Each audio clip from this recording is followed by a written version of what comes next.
everyone. Now, I'm going to share to all of you about one type of special cell found in the digestive system. The cell is goblet cell. Goblet cell is a specialized cup-shaped epithelial cell found in the lining of the digestive tract, which is the small and large intestine. This cell can produce mucin glycoprotein, which is a main component for mucus. This cell will then secrete the mucus for protection. This mucus can help to protect the cell along the line of the gut in our digestive system. Next, I am going to share about enteroendocrine cell. Enteroendocrine cells are scattered throughout the lining of the gut and act as a sensory gatekeeper that detect nutrients and microbes in the gut lumen. This type of cell can release over 20 peptide hormones.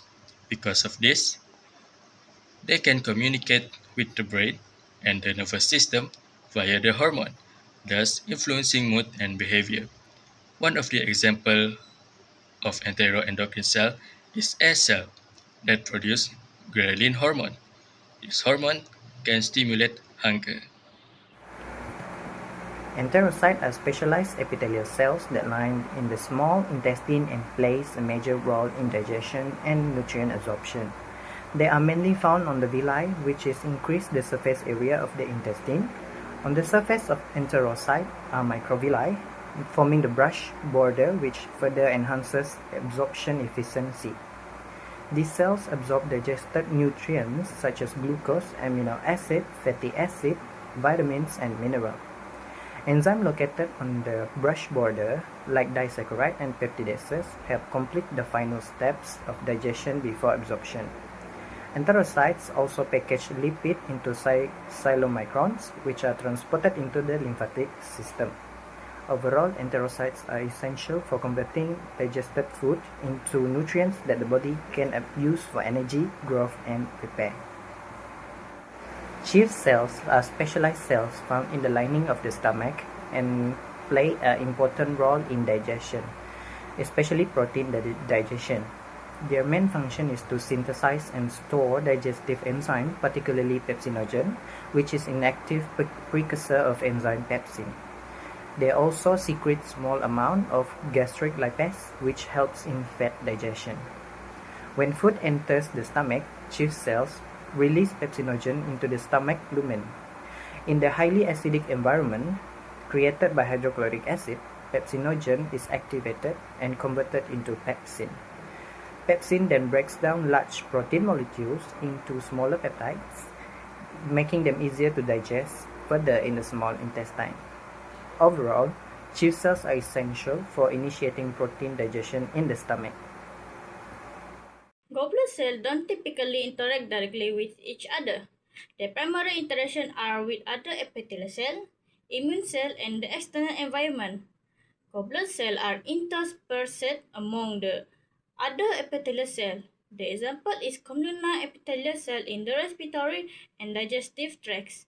They secrete mucus onto the epithelial surface, which protect the cell from damage and facilitate the movement of substance across the epithelium. Goblet cells can interact with immune cells by presenting antigen or releasing signaling molecules that modulate immune response. Mucus also trap pathogens, preventing them from reaching the epithelial cell and allowing immune cells to clear them.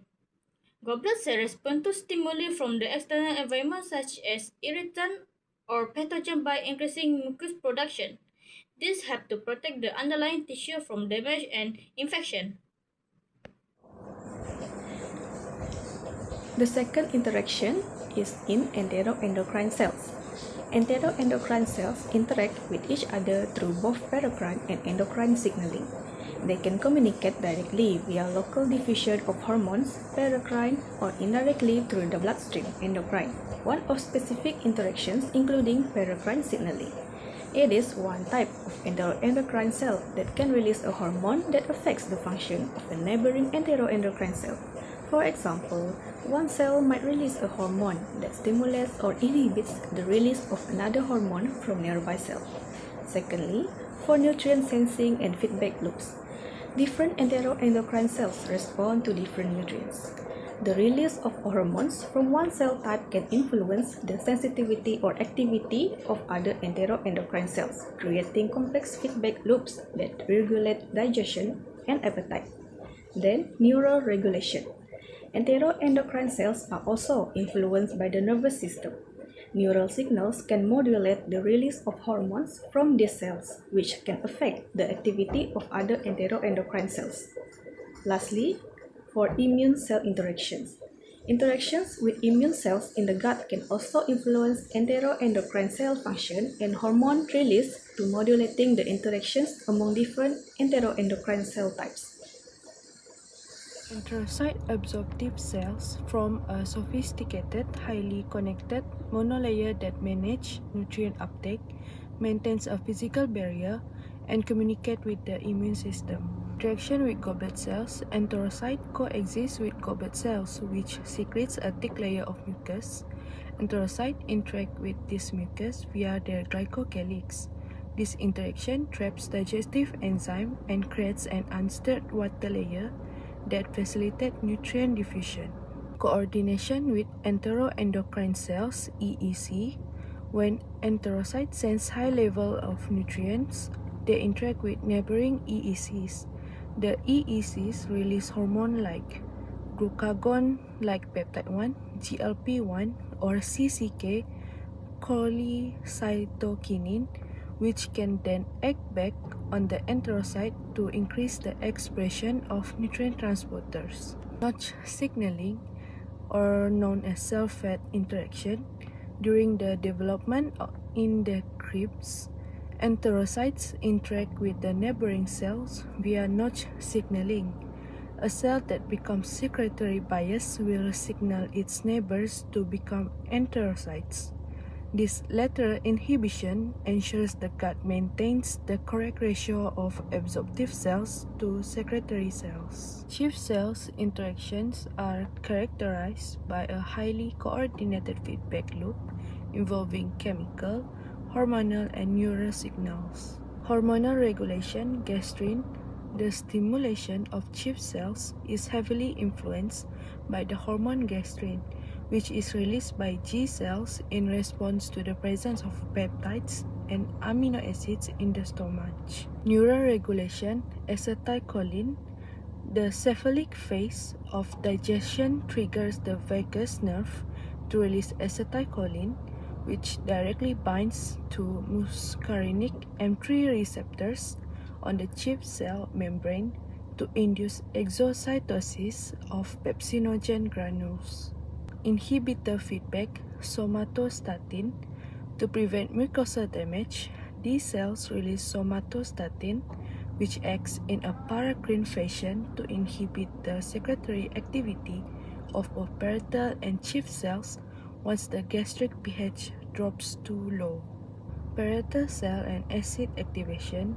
Chief cells secrete the zymogen pepsinogen, which requires a low pH environment created by the parietal cell secretion of HCl to undergo autocatalytic cleavage into active pepsid. The liver, gallbladder, and pancreas work together to maintain homeostasis in the digestive system. The liver produces bile, which helps break down fats and also processes nutrients and remove toxins from the blood. The gallbladder stores and concentrates this bile and releases it into the small intestine, where fatty foods are eaten to ensure the digestion happens efficiently. And the pancreas secretes digestive enzymes that break down carbohydrates, protein, and fats and releases bicarbonate to neutralize stomach acid.